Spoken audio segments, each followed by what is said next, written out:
Siz qancha ko'p sabr qilsangiz, shuncha ko'p narsa yo'qotasiz. Avvalambor birinchi jahlingiz chiqadi, keyin sabr qilasiz. Sizga qilinayotgan munosabatlarga shunchaki sovuq отношение qilishni boshlaysiz, lekin sekin-sekin siz umuman yo'qlikka yuz tutasiz. Ya'ni ichingizdagi ayol o'lib qoladi. Juda ham ko'pchilik ayollarning ko'zlariga qarayman, ularning ko'zlari allaqachon yonmaydi va ularning ichida allaqachon ayol o'lib bo'lgan va keyin xafa bo'lishadi. Nimaga erim xiyonat qildi? Nimaga bizda pul yo'q? Nimaga oilamda urush, janjal?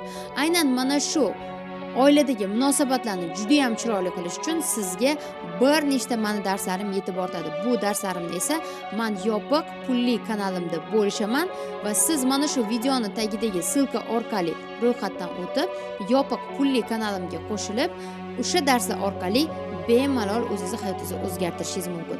Atigi bir oydan keyin sizning seksual munosabatlaringizda avvalgi stress, avvalgi romantika qaytib keladi va hattoki o'zingiz ham bunga amin bo'lasiz.